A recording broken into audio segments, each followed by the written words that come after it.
What do you feel like was your big break on the comedy writing side? Because I know that's been a big part of what you've done. So was there a moment where you felt like you got your first big opportunity to write? Yeah, I mean, I guess if you like you go way back, I was doing stand up in New York. That was my only focus. Hmm. Uh I had no real plan other than like I just want to like do as much stand up as I can in New York City and was accomplishing that. I um started a Tumblr blog making fun of people in my neighborhood anonymously called Look at This Fucking Hipster, and that for its time kind of blew up and became viral in a Yeah, way that I well, I I know. couldn't even really, yeah, I It's couldn't wild to control even it. remember the times when Tumblrs were going viral, but yeah, Yeah, I right. was there too. I experienced it, and it was wild.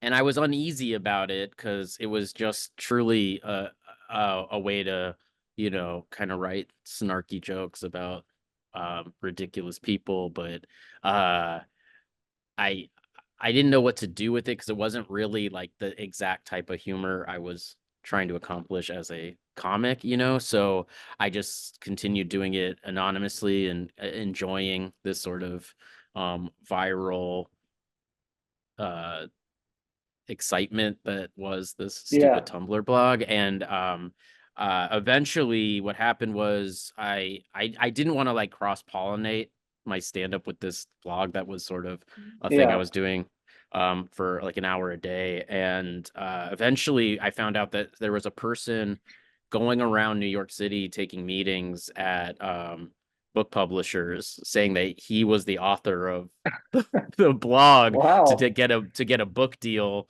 So then I was sort of convinced, like, well, it's I need to get a book deal so to stop this other person. So yeah, I wrote like this Urban Outfitters book based off the blog, and through that started getting meetings and stuff. But the real thing was I got asked to come in and pitch story ideas for a show called Delocated Hmm. on Adult Swim, which was huge for me at the time. I mean, truly, that was like at that point in time my favorite show on television. So I was um, so excited, over eager, came in with like way too many ideas, but whatever I did, John Glazer hired me a little bit after that to write for the show, and that was sort of my first experience in TV writing, and it was truly a dream come true. I couldn't believe I was writing on Delocated. And what brought you out to LA? I was writing for Kroll Show, season one of Kroll Show, so Oh yeah. I came out temporarily to work on that, and my last day at Kroll Show before going back to New York, I had a meeting with Mike Schur to discuss Parks and Recreation. But once I got to the meeting, it was Mike Schur, Dan Gore, and Morgan Sackett, who's the line producer for a bunch of stuff. It was the three of them, but all they were asking me were questions about Harris Whittles, because Harris and I went to college together and we were in a sketch group Oh together. wow. So it really felt like they were just mining me for material to make fun of Harris, which I was like more He than was already writing more for the show at that point. yeah, he was already writing for the show, so Yeah. I was more than happy to provide them with ammunition to make fun of Harris. That was sort of Yeah. um a wonderful thing to do, was to make fun of Harris. So yeah, I was just like, oh, that was a very funny meeting that they had me come in just to for that, and then yeah, a couple months later got a call saying that I had been hired to write on Parks and Rec, and that's when I moved out here for good. Yeah. Yeah, I didn't realize that you and Harris Whittles went back so far. I was a big fan of his Yeah. comedy, and as a fellow Fish fan, Oh, a for big fan sure. of his personally. But yeah, I'm. What are your sort of earliest memories of meeting him or sort of being funny together? Yeah, I was a year older. I transferred to Emerson, from the University of Wisconsin at Madison. Was just Madison wasn't the right place for me, and so I decided to just go the complete opposite tack and was like, oh, I need to go to a small school in a big city rather than a giant school in a small town. And yeah, my first day in class, I had a philosophy class with Harris, and just by the end of the bell rang or whatever, we just stood outside in the hallway and like exchanged numbers, and we ended up starting a sketch group together with a few other people, my friend Noah Garfinkel and Armin Weitzman and a few others, and um yeah, so then we were just sort of that was my crew for the rest of my college experience, was those five guys collaborating on um very Stella inspired sketch comedy, Hmm. you could say. Hmm. Yeah. Yeah. And then once you were at Parks and Rec, what was that? You came in after it had already been on for a bit, or what? At what point did you join? Yeah, I was there for the last 3 seasons. So I came Okay, in and it was probably I mean, like, objectively speaking, probably the best writing job I'll ever have, because I was yeah, bottom of the totem pole. The year I was hired, it was me, Megan Amram, and Jen Statsky were all the solid. newbies, and Yeah. we were in a room full of just like everyone. Mike Schur is a baseball nerd. I think he thinks of a writing team as like a writer's room is like a baseball lineup, and it kind of Hmm. felt like, oh, everyone is Barry Bonds in this room, so like nothing's expected of me, you know what I mean? Like, Yeah. yeah, it was such a well-oiled machine at that point, and it was funny to um find myself back in a conference room writing jokes with Harris, because that's like where we were when we were 18 years old. Yeah. Yeah. Did you feel like you had a niche or like a role at the show? Like, were you writing for certain characters, or was there sort of like something you were there to do, or you did everything? That I think what helped was that I had been opening for Aziz, so I certainly knew how to write in his voice, Hmm. and I knew Aubrey from UCB stuff in New York, and I knew Amy the same way. So I came in kind of having some familiarity with a number of the actors, uh, so that helped. But like, it was such a I was just for a while just a sponge. Like, it took me a while to even gain the confidence to start pitching jokes in that room. But once you're in there, and you have the ability to write different kinds of jokes for different kinds of characters, you can have some lasting power. Is that the term? I love that I'm like describing being a writer and I'm Yeah. like straining to articulate my thoughts. Yeah. Um yeah, but it was such a learning experience, and then I felt like by the end of those 3 years I really understood TV in a way I definitely did not when I first walked in there. Yeah, I mean, you did Parks and then, wrote on Good Place as well. I mean, also Mike Hmm. Schur. Um, Hmm. both of those shows feel tonally pretty different from your stand-up. Oh yeah, They're yeah, also both network shows. So yeah, like they're clean and they're like very optimistic. yeah.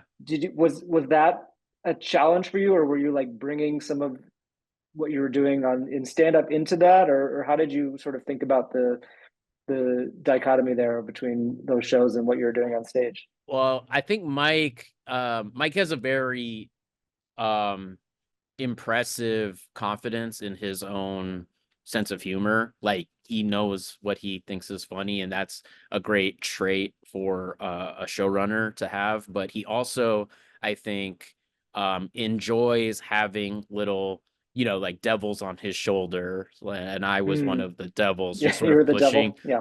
Yeah, I think I would, but I do think he likes having voices in the room that are um different and clash with his belief system. And I think good comedy comes from that sort of tension Yeah, of disagreement. And I think that's why that show in particular uh was so successful in from a writing standpoint, because you had people like Harris and I who have a certain demeanor, and then you have Aisha Muhar, who is even more bright and optimistic than even Mike, I would argue. And she's, I think one of the best writers in television. And so that, yeah, there was just like a bouquet of of different opinions and styles, and that it worked out for the show. yeah.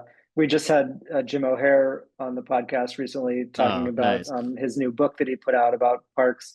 I mean, he was telling me about how the actors would sit around and play a game that they called Dark Parks, where they would just make up fucked up storylines Of for their course, yeah. Dark characters. Parks was huge. Yeah. One of which I guess almost happened, which was that Jerry was going to you were going to find out that he was like secretly abusing his wife, Yeah. taking Yeah. out all of the anger that was put on him at home. Yeah, I mean, Dark Parks was, I mean, it's funny. The actors had their version, the writers. Sometimes we would be there late, and Mike would sort of lose his mind and just start writing.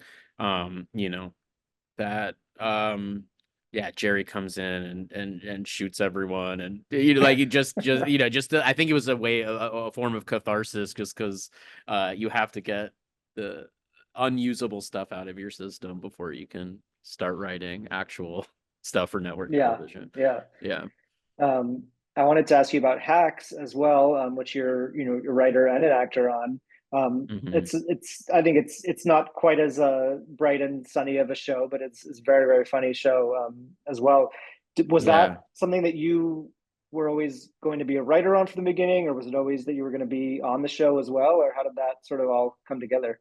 No, I mean, like I through Parks and Good Place, I've had worked with Jen Statsky, one of the three show creators, for like a decade. We just happened to just keep working on the same stuff, and we're good friends. And so when the show got picked up, they asked me if I could work on it, and I was happy to do so. And as a writer for the show, I knew um it was going to be something I could get on board with. When I pitched a joke that ended up getting into the pilot, and I was like, well, if they're gonna put this kind of joke in, then I'm gonna stay writing for this show, because What was the joke?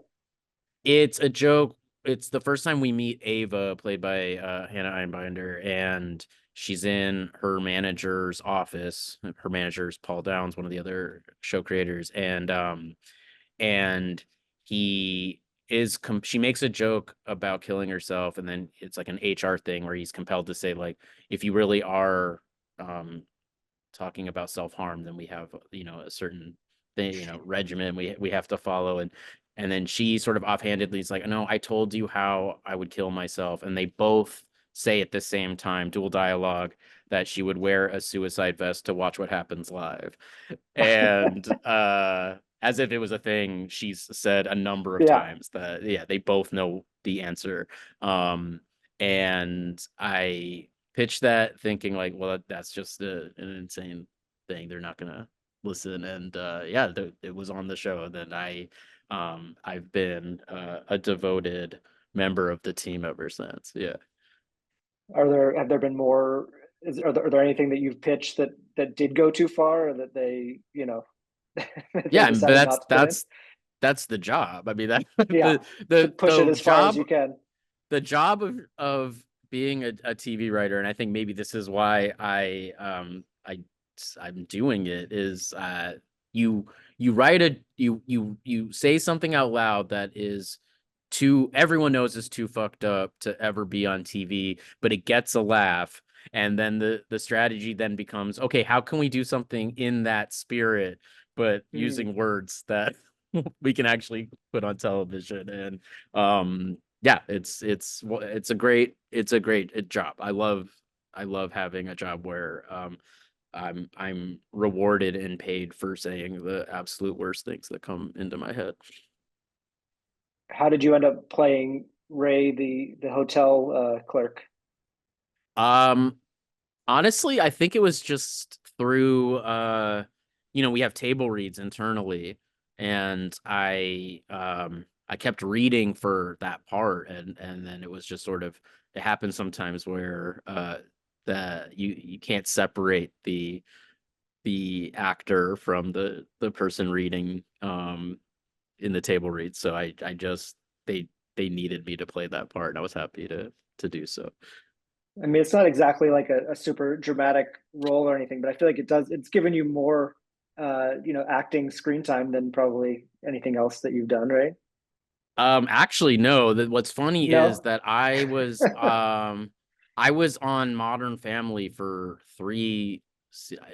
like 13 episodes or something. Oh And wow, yeah. so it is um it was a very strange and fun experience because I had nothing to do with that show as a writer, Yeah, and I you was only just got to come there. in and act. Yeah, so I was only in there as a in my capacity as a one of the great actors in Hollywood. And I what's bizarre is all the stuff I've done with stand up and TV writing, you know, I am most recognized for my time Oh on yeah. Modern Family. Do you Yeah, have people so coming up to you about that all the time? yeah, I mean, there was actually, I forced when I was opening for Mulaney in Vegas last year, I forced everyone we were with to go see Usher. I demanded that we go see Usher. And then when we were leaving, I was the only person in our party to get recognized in the lobby, and was was asked to get a photo with someone. And that I'll hang my hat on that forever. That was huge Yeah, for me. that felt good Um, being with John Mulaney and getting being yeah. the one to get And the photo. John being the one to take the photo. Yeah. Yeah. But yeah, like when I'm traveling, I feel like that's the thing, like TSA agents like look at my ID and look at me and you a Modern Family. So um I kind of already know. I have a sneaking suspicion that when I pass and I am hopefully in the in memoriam section of Hmm. the Emmy telecast, that I'm almost certain that it'll be a clip for Modern Family, and all my friends will be like, "What was that?" Um, Speaking of Vegas, it feels like Hacks is moving away from Vegas this next season. I know I'm sure you can't tell me anything, but you've always been kind of a potential love interest for Ava. I feel like people want that to Yeah, happen. So yeah. I don't know Thank you for what's going to mentioning happen that. We now got to that get that you're, trending. yeah, If we get another season, I Hannah and I have talked about this at length, that it just does feel like the natural conclusion to both of our stories. Is that I know, right? Ray, well, we call it hashtag Rava. And Rava, so right? we Yeah, need to perfect. get this going. Yeah.